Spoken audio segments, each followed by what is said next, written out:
जय हिंद साथियों, स्वागत है आप सभी का एक बार फिर से आपके अपने चैनल कॉम्पिटिटिव एग्जाम्स अड्डा में। आशा करता हूं आप सभी लोग स्वस्थ होंगे और आपकी तैयारी भी अच्छी चल रही होगी।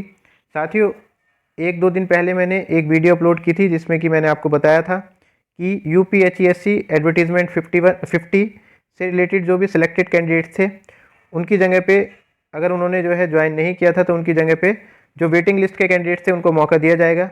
तो देखिए, उसी से रिलेटेड ये न्यूज़ है और काफ़ी सारी शुभकामनाएं, काफ़ी सारी बधाइयाँ उन सभी कैंडिडेट्स के लिए जिनकी वेटिंग जो है क्लियर हुई है। एक मेरे मित्र भी हैं जिनकी वेटिंग क्लियर हुई है और अब जो है उनकी ज्वाइनिंग उनको जल्दी मिल जाएगी। तो देखिए, इसी से रिलेटेड न्यूज़ है।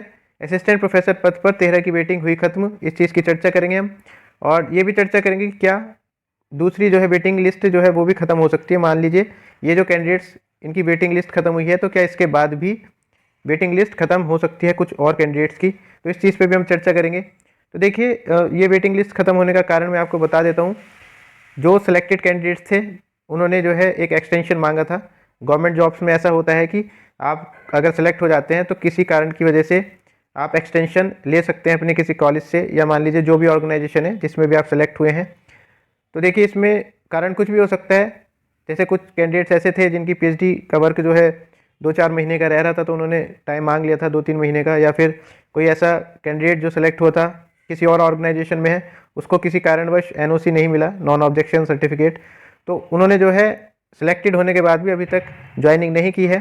तो इस केस में हायर एजुकेशन जो डायरेक्टरेट था उन्होंने कहा कि जो भी वेटिंग लिस्ट वाले कैंडिडेट्स हैं उनको मौका दिया जाए, क्योंकि हम ज़्यादा इंतज़ार नहीं कर सकते हैं। तो इसी की तर्ज पर 13 की वेटिंग क्लियर हुई है। मेरे भी एक मित्र हैं, काफ़ी गहरे मित्र हैं, और उनको भी काफ़ी सारी बधाइयाँ। सभी जो एस्पिरेंट्स हैं, सभी जो अभ्यर्थी, अब तो देखिए असिस्टेंट प्रोफेसर उनको कहा जाएगा, तो सभी असिस्टेंट प्रोफेसर बनने वाले उन सभी को शुभकामनाएं और आने वाले जीवन के लिए उन सभी को जो है बधाइयाँ हैं। अब देख लेते हैं न्यूज़ क्या है।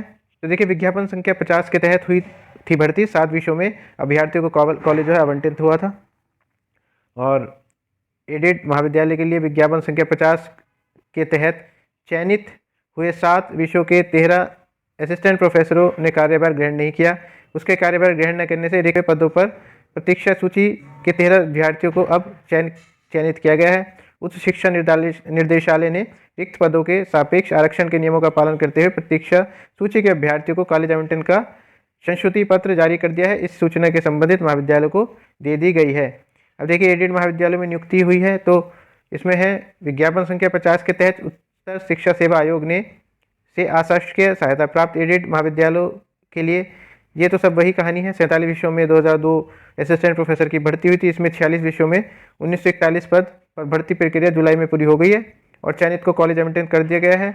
कॉलेज आवंटन के कुछ दिनों के भीतर चयनितों को कार्यभार ग्रहण करना था, लेकिन 7 विषयों के 13 अभ्यर्थियों ने कार्यभार ग्रहण नहीं किया है। इसके कार्यभार ग्रहण न करने से कृषि सांख्यिकी विषय में अनारक्षित वर्ग के एक, अब देखिए ये जो डिटेल्स है वो आप देख सकते हैं कौन कौन से जो है सब्जेक्ट्स हैं जिनमें ये वेटिंग क्लियर हुई है। तो देखिए, इसमें है 13 अभ्यर्थियों ने कार्यभार ग्रहण नहीं किया था। इसमें कृषि सांख्यिकी विषय के अनारक्षित वर्ग में एक, कृषि रसायन में ओबीसी के एक, प्राणी विज्ञान में जो है अनारक्षित के 4 ओबीसी और एससी के एक, इतिहास में जो है ओबीसी के एक, हिंदी में अनारक्षित के एक, समाजशास्त्र में एससी और एसटी के एक, मनोविज्ञान में अनारक्षित के एक पद रिक्त रह गए हैं। इनके सापेक्ष जो है प्रतीक्षा सूची के अभ्यर्थियों को ऑनलाइन चयन लिया गया है, ऑनलाइन चयन कर लिया गया है। संयुक्त शिक्षा निर्देशक डॉक्टर केसी वर्मा ने बताया कि अभ्यर्थियों को कॉलेज आवंटन का संशुति पत्र निर्देशालय की वेबसाइट, जो वेबसाइट है ये दे रखी है, पर जारी किया गया है। अभ्यर्थी उसे वेबसाइट से डाउनलोड करके आवंटित कॉलेज जाएं और कॉलेज के नियुक्ति पत्र दिया जाएगा, तो उन्हें वहीं पर कार्यभार ग्रहण करना होगा। तो देखिए, जो ये पत्र, अब इनको देखिए, इनको संस्तुति पत्र जो है वो मिल चुका है।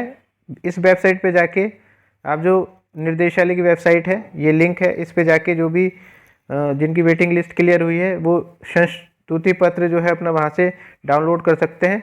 लेकिन जो नियुक्ति पत्र है, अपॉइंटमेंट लेटर, वो तो कॉलेज से ही मिलेगा। अपॉइंटमेंट लेटर कॉलेज के प्रिंसिपल के द्वारा जो है वो जारी किया जाता है, तो वहाँ पे आप अपना कार्यभार ग्रहण उनको करना होगा। तो सभी जो अभ्यर्थी सफल हुए हैं, सॉरी वेटिंग लिस्ट जिनकी क्लियर हुई है, एक तरीके से सफल ही माना जाएगा, तो उनको लिए शुभकामनाएं। और उनके भविष्य के लिए जो है काफ़ी सारे जो उनके। अब देखिए इसमें एक जो बड़ा प्रश्न है वो ये है कि क्या और भी वेटिंग क्लियर हो सकती है और सब्जेक्ट्स में भी।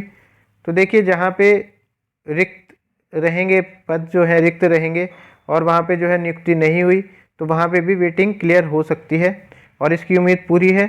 ऐसे भी कुछ जो अभ्यर्थी हैं जिन्होंने जो है जिनको एनओसी नहीं मिला है या जो अभी तक ज्वाइन नहीं किया है जिन्होंने, तो उनको उनके विषय में भी वेटिंग लिस्ट क्लियर हो सकती है। तो इस चीज़ का जो है आप ध्यान रखेंगे।